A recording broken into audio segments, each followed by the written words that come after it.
Welcome to the Road Home podcast with Ethan Nichtern.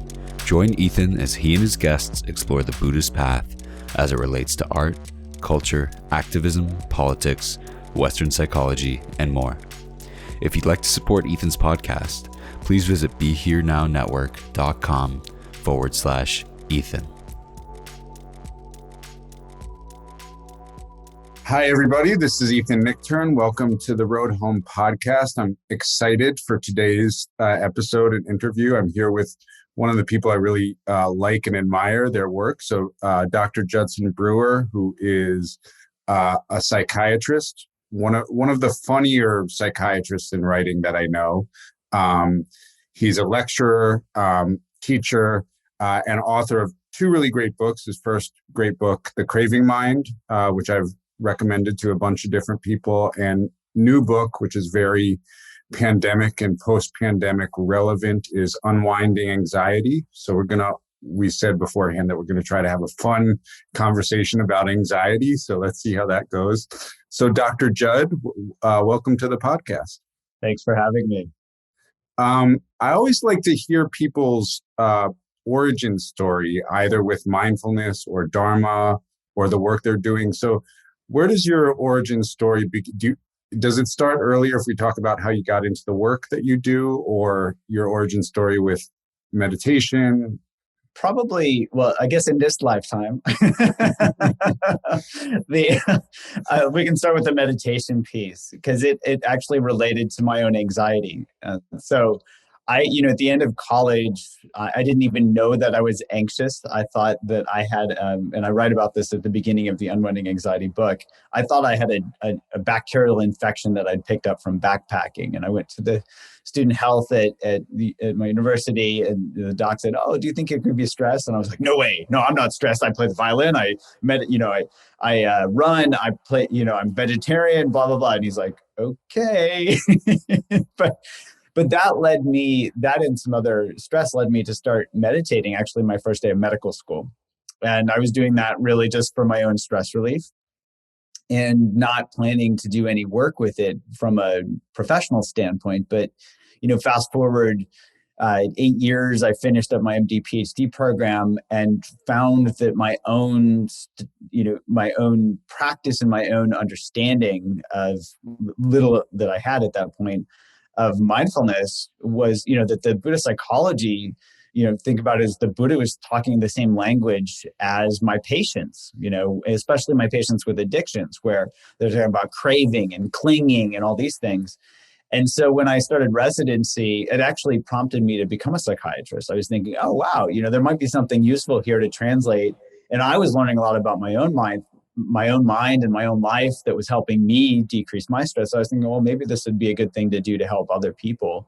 And long story short, I ended up shifting my entire career from studying molecular biology and the molecular mechanisms of how stress affects the immune system to developing mindfulness programs and studying them, and even studying brain mechanisms of how mindfulness works. It's been a winding road, but it's been just so fulfilling to be able to bring my own personal practice together with my professional life, and most importantly, to see some of this stuff actually help people, which is great. I laugh because a lot of research doesn't always make it out into the public in terms of helping people. Yeah. So maybe we should jump into, just because I think we're going to have a long conversation that I think is really, really extra relevant to people right now, about anxiety. And you talked in the early part of your book that there's a kind of difficulty defining or pinning down what anxiety is. So how would you define the experience of anxiety? Well, we can take a classic dictionary definition as a starting point, which is basically this feeling of worry or nervousness or unease about an uncertain event or something, or an imminent event or something with an uncertain outcome. And so I think that highlights some of these aspects that are both mental and physical. So it can be a feeling, for me, it feels kind of tight and contracted and restless. But that feeling also is paired with mental, you can even think of these as mental behaviors. The feeling of worry can also be a mental or worry can also be a mental behavior where I worry about something. And so there's the body and mind are really kind of playing off of each other in the sense of, we feel anxious, so then we can get worried. And then that worry feeds back and makes us more anxious. And then, we start to spiral out of control. So have you ever thought about where you would locate the definition of anxiety in the Buddhist teachings? I had some thoughts about this, but like how it might be defined in classic Buddhism, or what early Buddhist teachings it relates to? That is such a great question. I have not. The one piece that I've thought about in the last 14 milliseconds since you posed the question is the restless quality. So there's a restless quality, but that's kind of a cheap shot because from my understanding, it underlies all unwholesome mind states, if I remember correctly. So I'd be totally curious to hear what your thoughts are on that. Yeah, my thought was, there's these lists of the types of dukkha or suffering, and they're either divided into 3 or 8 in the classic teachings. And there's one that I think gets translated frequently as all-pervasive suffering. And the way I've heard it defined is just sort of the basic sense of uneasiness that you're trying to hold together a sense of self. And that it's sort of some part of you knows it's not going to work. That makes so much sense. So can we geek out on that for a second? Yeah, please. So this is so interesting. Oh, thank you for that connection. So that trying to make sense, this is the newest part of our brain helps us survive through thinking and planning and trying to project into the future. And what it does is it tries to predict outcomes based on past experience. And basically it tries to decrease, you can think of it as decrease prediction error, like trying to predict exactly what's going to happen. And the more uncertainty there is, the harder it is to predict and the more anxious we get. But you can think of self in that way. The more we try to predict that self into the future, the more tightly we hold on to that, and the more we're trying to kind of cram these uncertainty, these probabilities that we're not going to really have control over into a box. And so in that sense, there's going to be that existential, unease or dis-ease around not having a stable self until we get comfortable with not having one. Yeah. So how does, I'm just wondering, do we want to talk about how 2020, since we're now in 2021, and I feel like there were, for most people I know, who care about this sort of stuff, we're sort of in the same place or very differing degrees of maybe the same place on some political spectrum, where there's COVID happening. And then there's also is American democracy going to fall happening? And maybe we could just take COVID because it's the more kind of one of those threats feels a lot more visible. It might not be shared by all, but honestly, not everybody's worried about COVID either. So let's start there, and then we could go to democracy and afterwards. Yeah. If there's time. So let's say it's March 2020. Which I think you were on Dan Harris's 10% Happier podcast at that point too, and you were also on to talk about the new book more recently. But so you're wondering if you need to buy tons of bottled water. We still have in our apartment 9 big gallon bottles of water. Remember when we thought you had a friend of a friend who was in the military and said stock up on toilet paper and water for at least 3 weeks. And you're wondering if your groceries, the packaging that they come in are going to kill you, are going to kill your parents when you somehow pass it along to them. So how does that shift the normal experience of, am I going to be able to pay my rent? Am I going to be able to pay my mortgage? Do my friends really like me? Am I going to get the job? Are my kids going to be screwed because of the things that I'm doing to mess them up? How does that change? How does a survival level event with an invisible threat change the experience of anxiety? Yeah. So the experience is largely the same. So maybe the magnitude increases to some degree based on the level of uncertainty. So if we go back to the beginning of the pandemic, when we were all, I remember just you're talking about, we were leaving any packages from from Amazon or whatever outside for 3 days or something, just because, suddenly it was like anthrax or something. Because we just didn't know, right? We didn't know what was going to happen. And so that level of uncertainty just drives the anxiety level up. It's not that anxiety itself changes, but it's like, okay, there's a real level of uncertainty. There's that package outside my door. When is it safe to touch it? And the answer is nobody knows. And that happened for a while. It was really more recent, that started getting toned down, just using that as an example, started getting toned down when there weren't major outbreaks at, postal services or whatever, where people were realizing, okay, this probably isn't a threat. And then the studies came out and they're like, no, this is not a problem at all. Stop spending, stop wiping down every surface 40 times. You're wasting your time. Put on your mask, keep the mask on. That's helpful. So there's an immediate thing that we don't know something about. And basically, literally, we might be staring at that package right now saying, I don't know. Whereas these other things, whether it's politics, whether it's the economy, whether it's schooling, those are more vague threats. It's like, oh, are my kids going to be screwed up because of the pandemic? Well, we won't know that for a while. Hopefully they won't, right? Hopefully for anybody listening, your kids are going to be fine. It's it's not the best thing in the world for development, but it's not the worst thing. There are many, many worse things. So we look at those things on a kind of amortized time scale where we can worry a little bit at a time, but it's not right in our face. And so when that uncertainty is right in our face, that's when the magnitude goes way up. Mm-hmm. So let's talk about uncertainty. Like, is that the key feature of experiencing anxiety? Is that the being is faced with uncertainty?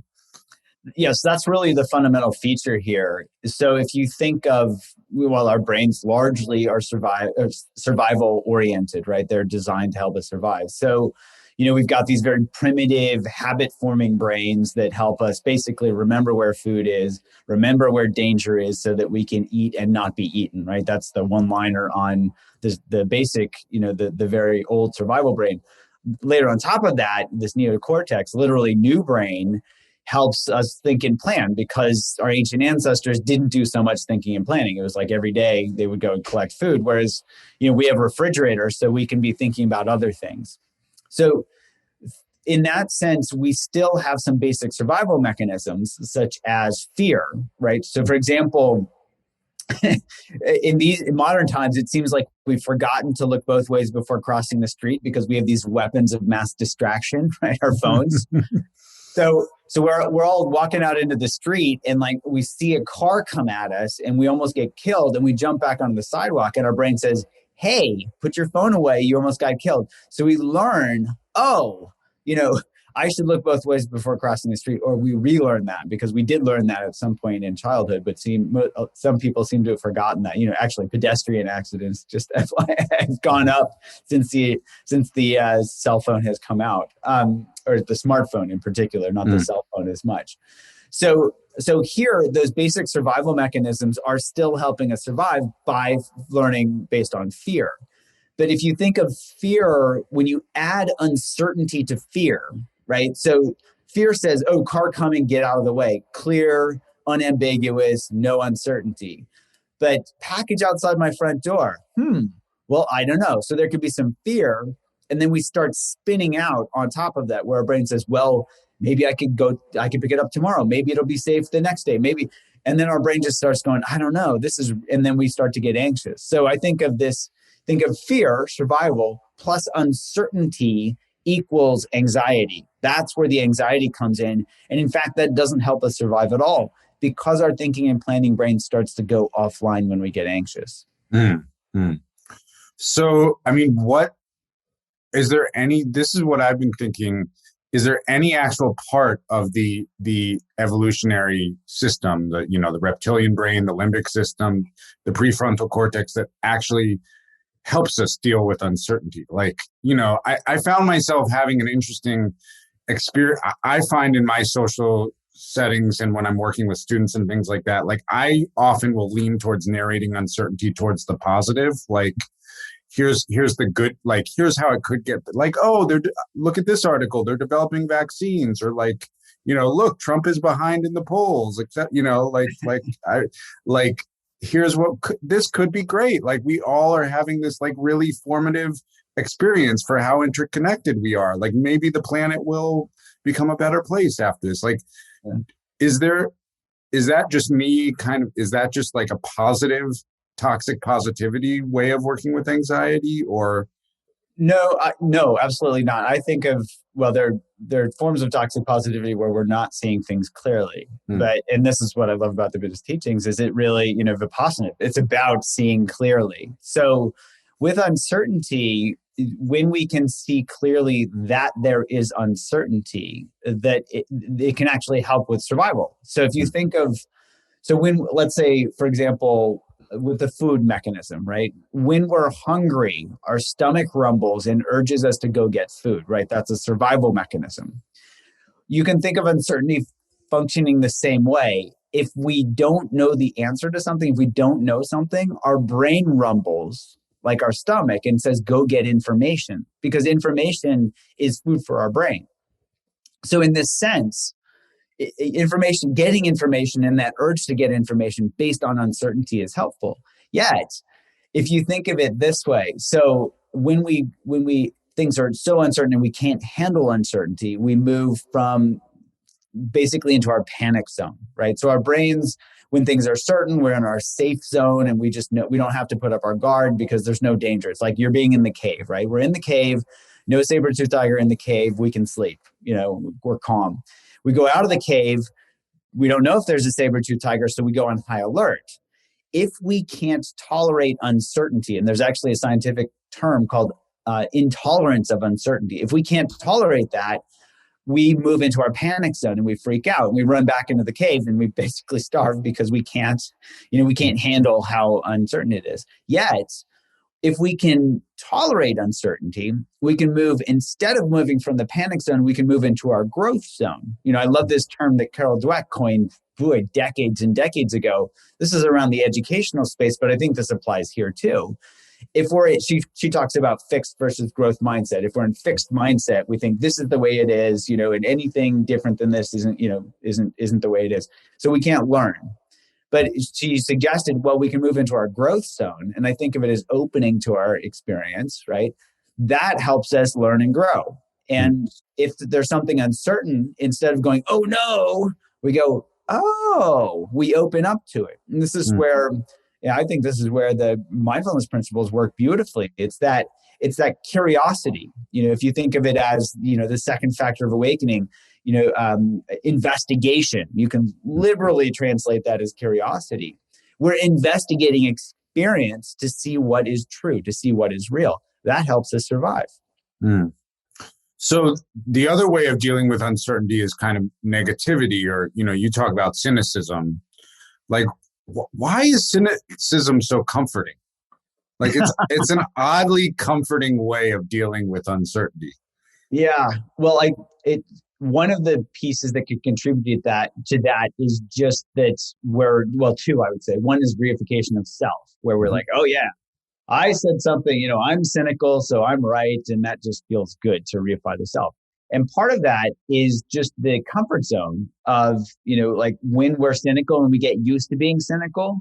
Probably the first time we were ever cynical, it felt a little strange because it was unusual. This is with anything new. But once we get used to it, we try that sweater on and we're like, yeah, that fits. Oh yeah, I'm a cynical dude. And somebody's like, yeah, you're a cynical dude. And I'm like, yeah, I'm cynical, aren't I? And like, and then we just start identifying with it. That gets reified. And then that starts to get etched in our bones. And then it's that comfort of, oh yeah, I'm a cynical guy. It feels good. Not that it's a helpful thing. It's just a comfortable thing. So in your first book, I mean, I generally love people who try to link, mindfulness in a really deep way and Buddhist or Buddhist teachings, which I know a lot of your work is stealth Buddhism, but you actually do for a Western psychiatrist in a, academic and clinical setting, you actually talk about Dharma I would say, a fair amount in your writings and teaching. So your first book, The Craving Mind, was that your first, or is that just the first one I read? Yeah. I didn't want to get that wrong.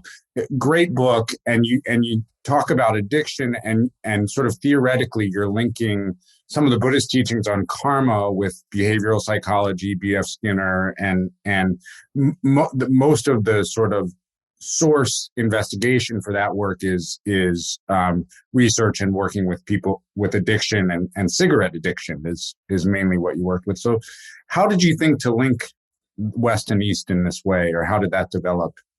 Well, if I remember correctly, I'd really been struggling with the teachings of dependent origination myself. Mm-hmm. And I have a friend, Jake Davis, who's a Pali scholar, and we would just get together and geek out about the teachings. And at the time, I was getting more and more into really trying to understand the mechanisms of addiction and habit formation. And so was really getting into these, basically the positive and negative reinforcement pieces that drive all addictions. And so clinically, it was really important for me to understand these mechanisms. From a research standpoint, it was important to understand them so that I could study them. And it just blew me away how similar, like the dependent origination and operant conditioning were, to the point where Jake and I actually wrote a paper, in an academic paper that we got published, showing that these were basically the same thing. Just slightly updated, I shouldn't say updated, but different terminology in operant conditioning, but basically all the same thing. So the way we saw this was, in dependent origination, this is what the Buddha was supposedly contemplating on the night of his enlightenment. So I think of it as, well, if you're going to pay attention to anything, what was so important about that, right? That's a good place to start. Mm. And as I started looking at it, it started to make sense. Like things started to come into view. It wasn't just about memorizing 12 links of this and that. It was about, well, what's actually fueling this process? And even, the fuel, if you look at, I don't know how to pronounce the word, but upadana, I don't know the proper pronunciation. I guess who does, because it's a dead language, but that's how I pronounce that word too. Yeah. So however you pronounce upadana, there are these I had first learned the translation as clinging, but then I saw some other translations around fuel, where it can be fuel for the fire. And I started seeing this in my research where my patients, and also my clinic, my patients who were smoking, it was the cigarettes that were actually fueling more craving. So they were feeding back around to have them crave more. And so here, I was seeing this clinically, I was seeing this in my research. And then, of course, when I worked with Jake, we started to link this up, with the textual interpretations. And it basically came very clear that the Buddha had figured out operant conditioning before paper had ever been invented. Yeah. So it was just an obvious link when we saw it. It was just like, oh, this, they're the same thing. Right. So I also wrote a chapter on karma and used the 12 links of dependent origination, or nidanas, in the road home. And people often say this actually, I think it's actually probably one of the most important teachings in all of Buddhism, because it shows you how mindfulness actually creates some kind of gap or some kind of possibility to shift a karmic cycle. And so, looking at karma as habit formations, kind of shifts this into really, really the exact same territory that you're talking about. You could bring in the notion of a more mystical view of multiple lifetimes, so we can leave that out and just talk about like the next day or the next moment rather than the next lifetime. Right, but you can actually think of the next moment as the next lifetime. Mm. So I think there's a pragmatic way of looking at that as well. And yes, we can leave the other, great, if somebody wants to, great, they can think of it in terms of multiple like human lifetimes. But if they want to think of it just pragmatically, the two are very compatible, where if you look at, I'm born into the next moment, and what makes you think of it as what's the greatest predictor of future behavior? It's past behavior. And so that's basically what habit is. And you can think of it self as a habit in that way. So we can think of it as a momentary, an hourly, a daily, a yearly, a lifetime thing. They're all compatible. It's just a matter of what time scale you're looking at.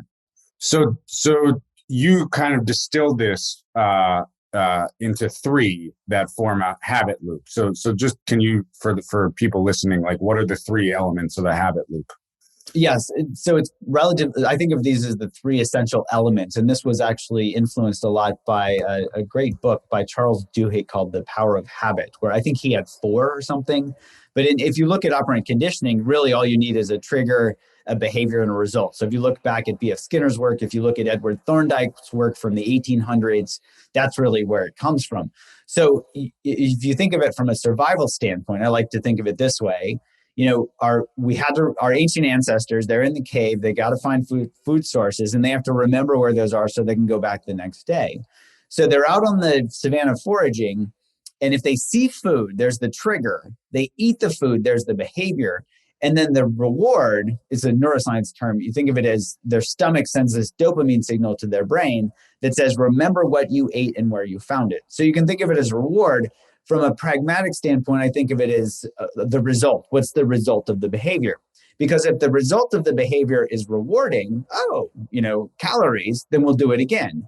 If the result is unrewarding, then we're not going to do it.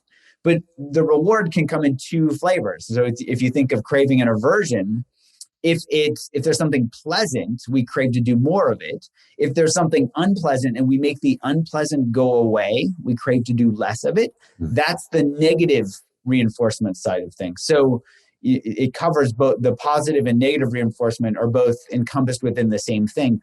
Both of them lead to, think of a craving, but the craving just has two different valences, craving versus aversion.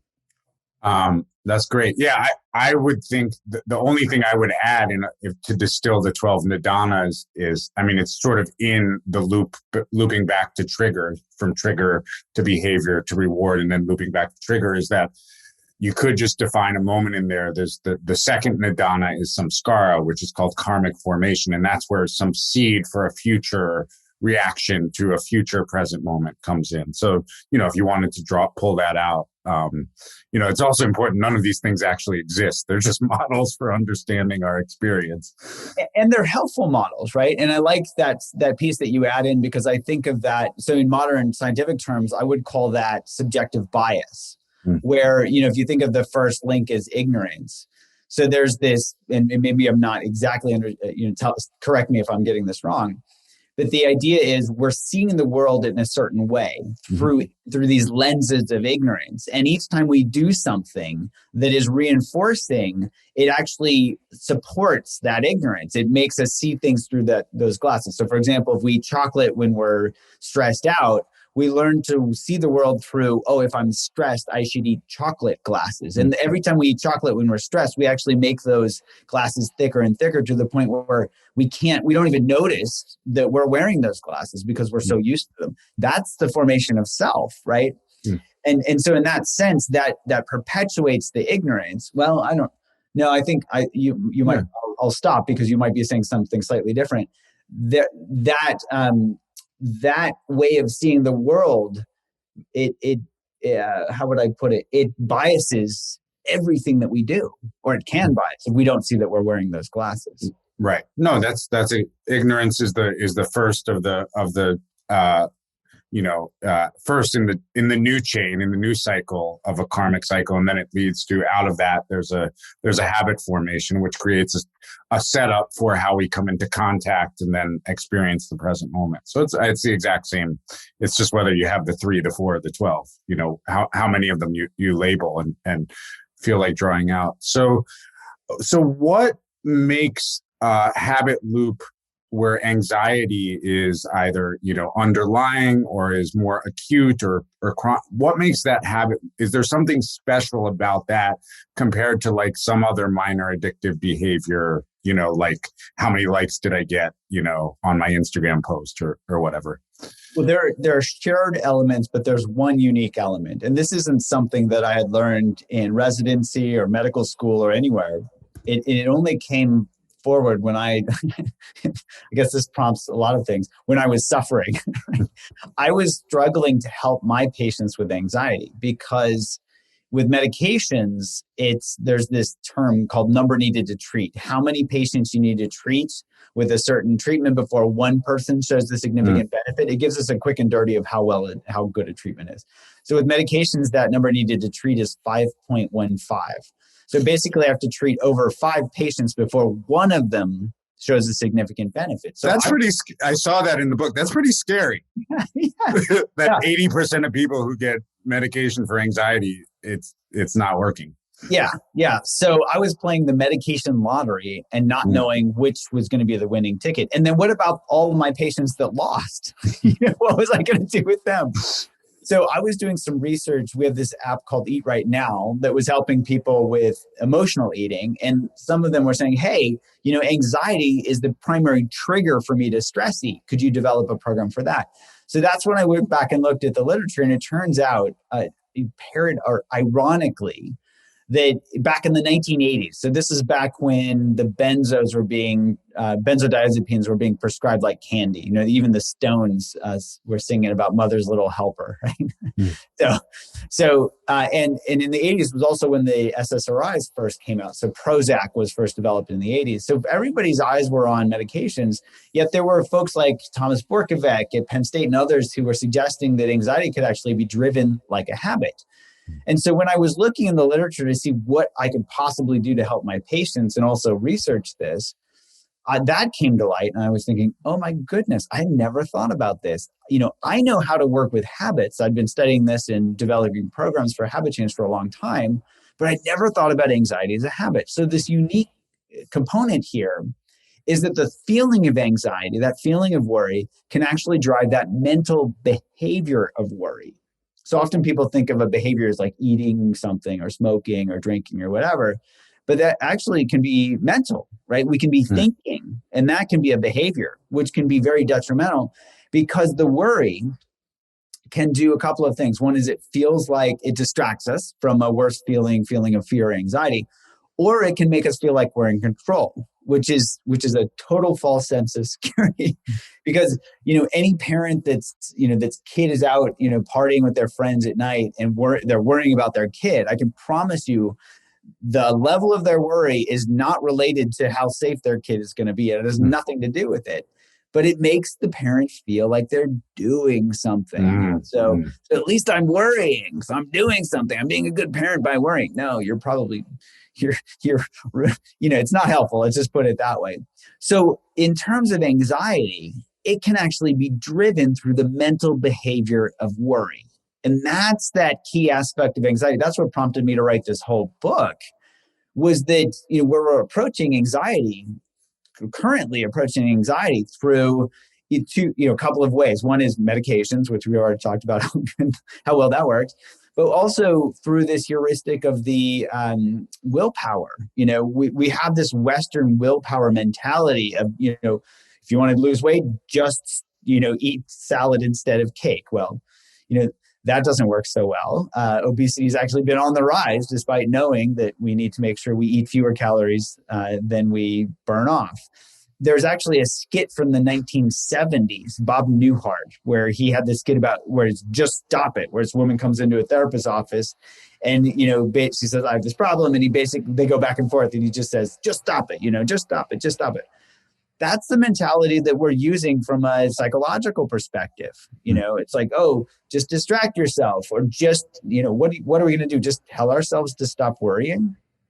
So that's the other piece here where I was really looking for a different way to approach this. So tell me about the methodology that you developed, the app that you developed, and what is the work of mindfulness that is better than medication. So here, as a researcher, I had to first kind of map out what the theoretical mechanism was. And so this is based on the work from the 80s, is looking at the basic premise that anxiety could be driven like a habit. And so if that premise is the case, we could develop a program that we could then test. Because as a researcher, I want to test and see if something works. So we set it up as a 3-step process, and I actually wrote the book to kind of follow this 3-step process as well. So somebody could read the book, or they could use the app, or they could just kind of listen to your podcast and maybe get some of the basic elements. But the first element is that they need to see how their mind works. They need to map out these habit loops themselves. And so I'll say that awareness actually underlies all three steps. So basically, if people don't remember anything else, they just have to remember to be aware and to be curious. And I'll talk about how this works. So we've got to be aware that we're caught up in a habit loop related to anxiety, and we can just map it out using those three elements. What's the trigger? What's the behavior? Is it worrying? Is it procrastinating? Is it stressing? Is it drinking? What are we doing to work with the anxiety? And then what's the result of that? And actually, the trigger is the least important part of the equation. The reason that it is that behavior is driven, this is karma, behavior is driven by cause and effect. So behavior leads to an effect. If the effect is rewarding, we're going to keep doing it. If it's not rewarding, we're going to stop.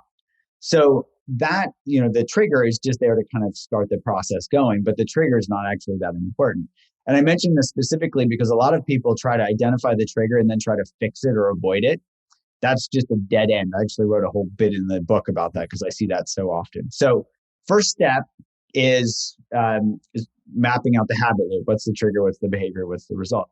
The second step is really a key step here, which is about really understanding how our brains work, which is that, if it's not based on behavior, what does this cause and effect relationship actually mean? And what it means is that our brains are going to keep doing things if they're rewarding. They're going to stop doing them if they're not rewarding. And this actually goes back to some of my favorite Buddhist teachings, which is, I'll summarize the sutras where the Buddha talks about exploring gratification to its end, right? It's not until I explore gratification to its end that knowledge and vision arose. So he talks about getting enlightened based on exploring gratification to its end. Well, that's a head scratcher until you look at how that lines up with the reward centers in the brain. Our brains are going to keep doing things if they're habitual or if they're rewarding. So if we pay attention, bring awareness, and basically ask, how rewarding is this? We're going to start to become disenchanted with our old behaviors. So if we're worrying and we see that it's not keeping our family safe, it's not solving a problem, it's not doing whatever we thought it was supposed to be doing, we become disenchanted with it. If we see that overeating isn't actually making us happy, the hungry ghost, right? We're just hungrier and hungrier. Then we start to become disenchanted with it. So my lab actually studied this. We could actually map out reward value change. We did this with our Eat Right Now app. It only takes 10 to 15 times of somebody really paying attention to see this reward value drop below zero, meaning that they'll change behavior. So that's the second step, is basically becoming disenchanted with the old behavior. The third step, and I should say, all you need for that is awareness. Oh, what am I getting from this, right? Paying attention, when we're eating. Is this next bite as good as the last one? Is the worrying actually solving anything? The third step, I call this the BBO, finding the bigger, better offer. So if we're seeing that worrying isn't that rewarding, we can actually our brain's going to say, well, give me something better. And this is where I love awareness. That attitudinal quality of curiosity feels better than being anxious. So if we can train ourselves to simply start to be curious about body sensations when we're getting anxious, instead of getting caught up in that anxiety habit loop, feeling anxious, starting to worry about why we're anxious, we replace that worry with curiosity. Like, oh, here's a physical sensation. What does this feel like? Then that actually feels better and helps us step out of the old habit loop. I'll give a personal example. I used to get panic attacks during residency training. I was doing a bunch of noting practice, this Mahasi style noting practice at the time. So I'd wake up in the middle of the night with a full-blown panic attack, and I would just note, oh, feel like I'm going to die. Oh, can't breathe. Oh, my heart is racing. Oh. And then, because I was in residency, I'd go through the DSM checklist, the psychiatrist Bible basically, and be like, check. Oh, I just had a panic attack. And then probably because I was sleep deprived, I'd just go right back to sleep. So there's an example of how we can bring curiosity in, not take this stuff personally, and sure, have a panic attack. It's not pleasant, but not have that drive, bleed over into full-blown panic disorder, because I'm not worried about having the next panic attack because I see it clearly. Oh, that was a panic attack. Okay, that happens, not a big deal because they can suck. But I wasn't worried, oh, when am I going to have the next one? And so just to put a pin on this, we studied this. We developed this Unwinding Anxiety app, and we did a couple of clinical studies. So one, we got a 57% reduction in clinically validated anxiety scores in anxious physicians. Mm-hmm. We got a 67% reduction in people with generalized anxiety disorder. And here we can calculate that number needed to treat. So with medication, 5.15. In this study, so with mindfulness training, 1.6. So awesome. If an app could do a mic drop, that app would do that mic drop right now. 1.6. This is the Unwinding Anxiety app, just letting everyone know, same name as the book. Haven't checked out the app. The book is super readable, though. It's like, you do a really good job of being funny and delivering like dry information at the same time, and really good storytelling, which is not easy to do in nonfiction. I find it's really not easy to do at all, but you do a great job of it. I appreciate that. You just, my wife, she's like, you funny, really? So I really appreciate that. Yeah. Glad that comes through. I mean, not like stand-up comic funny, but that's not what you're trying to do. So it'd be bad if you were stand-up comedy. So my question, is, awareness is key, but something I noticed in meditation, something I noticed, working with so many different students and working with myself, awareness is painful. And so that's also what I'm wondering is there has to be some kind of underlying view of self that is not aggressive, because the cake is there, you watch yourself go through a certain number of iterations where you still do the behavior, have this diminishing reward experience. There's some level of kind of watching the self-destructive behavior or the selfless, whatever we want to call that. And you kind of have to deal with the pain of awareness. And I just wonder, do you have to work with some building of, self-esteem or, basic goodness or unconditional positive regard? How does that relate to this behavioral model? So just to be clear, the awareness itself or the awareness of what's happening is painful, just to be clear.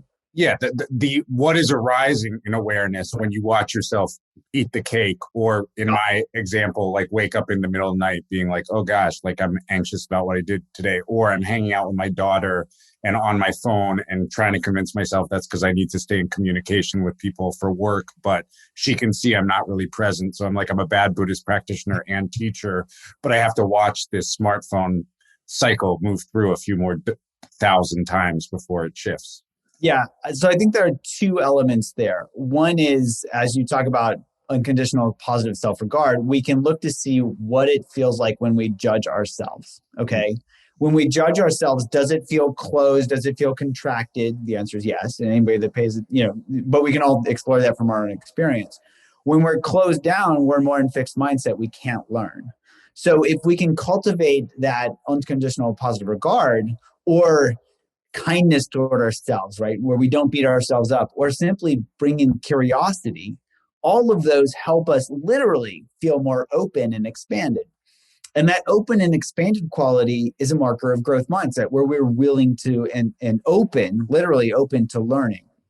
So here, I think that's really helpful. If we're, just like asking, when we were all teenagers, asking our parents for the keys to the car, we didn't ask our parents when they were in a bad mood or when they were hungry, right? Because they were closed down. We wait for them to be smiling, relaxing at the end of the day. Oh, by the way, this weekend, can I borrow? Sure.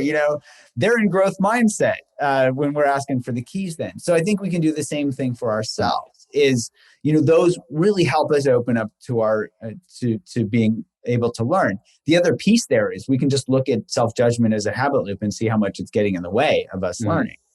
The other piece that I would add to that is, and sometimes I'll ask my students or my patients, I'll say, would you, when they're like, oh man, I didn't notice how crazy my mind is or how, whatever. And I say, would you rather know this now or in 10 years when you have continued that habit loop and reified it, 100,000 more times? And so, boy, everybody says, oh, I'd much rather know now, right? So it's a little painful now, but it's a lot more painful if we have spun that wheel a gazillion more times. Mm, mm, And that's helpful, for people. It's like, okay, it's painful now, but I'm learning. And so I'll add one more piece, which is it feels good to learn. mm, So even mapping out a habit loop and starting to do that process starts to build the momentum because it feels good. mm, mm. So I want to go back because, the more I think about the difference in the number needed to treat, right, which is NNT, which is not the same thing as an NFT, which is a whole nother conversation. Yes, let's be clear. I mean, those numbers are like startling. And you just say like anxiety is so prevalent in our society now, like that you're like, let's just get everybody doing mindfulness as a way to like kind of save the, and so many privileged people, so many people with power experience this, like that would really, change the world to get everybody working with like similar practices. So what are I can think of one political barrier is like a pharmaceutical company does not want to hear what you just said, Well, so if they're in fixed mindset where they say, okay, we have to make a medication and make money off of it, right? So corporations' main jobs are to maximize profits for their shareholders.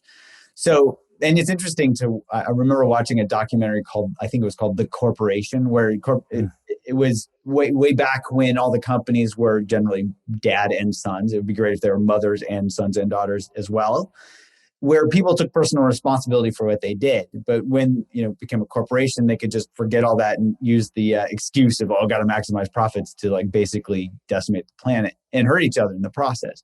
So here, wouldn't it be great, if we come back to this question and we really sit with this around, can we just use mindfulness to save the planet? We can really look at this, take the pharmaceutical perspective again. They're looking for whatever's going to work best. Okay.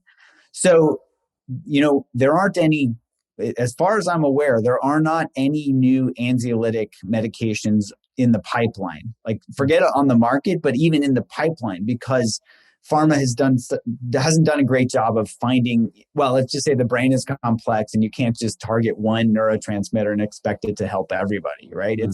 It's going to help some people to some degree. That's where this, 20% of people, and I still prescribe these things, right, of course. It can be very helpful for some people, but it's not just a blanket cure.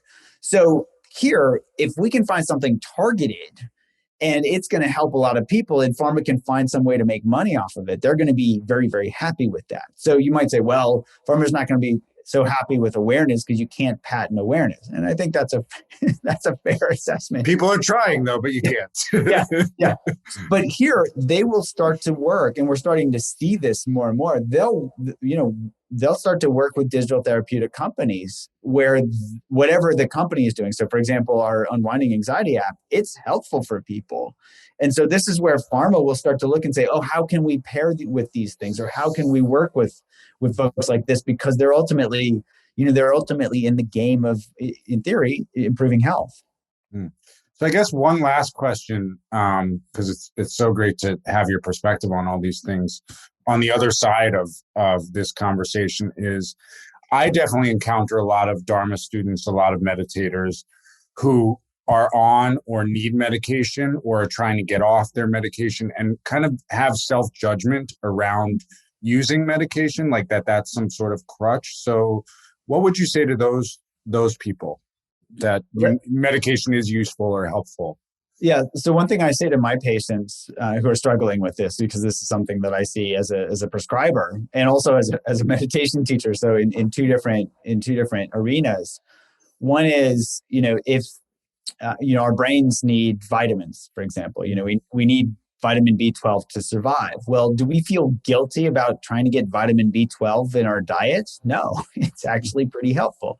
We need insulin, and so there are aspects that are just of life that are needed, right? We need water, we need calories. And so I encourage folks to approach it from that perspective of, sometimes just based on somebody not winning the genetic lottery, where their brain might have a little bit less, may do the serotonin system less efficiently than other people. Well, should they feel guilty about how they were born? No, of because that's, they have no control over that. So if they need a brain vitamin that's going to help, and ultimately this is about decreasing suffering, if it helps decrease their suffering, what's the problem? Now I can say that, and it doesn't magically alleviate the guilt, but I think it can help people start to ponder, what is it that's leading me to feel guilty? Could that even be a habit loop where they're just, they've gotten stuck in it, where they have expectations that they want to be off medications or whatever, and they can explore those and see them clearly and start to map those out, and then, not be as much under control of those habits driving them, where they can drive the habit. The other thing I'll say is, sometimes, and for some people, I'll do what I call a cross titration, where somebody's been on medication for a long time. As they build up their mental skills, for some people, I might be able to decrease their medication. Again, somebody has to do this with their healthcare provider, and et cetera, et cetera. But as we ramp these things up, as we understand how our minds work better, we're going to be better at working with our minds. And that's going to help us deal with stuff like the feelings of anxiety. And so in some cases, it can be helpful to do that cross titration. We ramp up the mental skills and possibly ramp down their medications.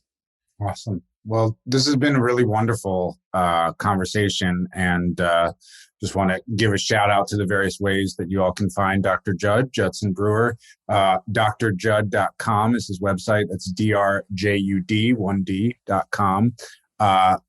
Both of his books, the first one, The Craving Mind, and the new one, which I think I'm going to recommend to a bunch of people, Unwinding Anxiety, are out, and the Unwinding Anxiety app is downloadable, right? Yes.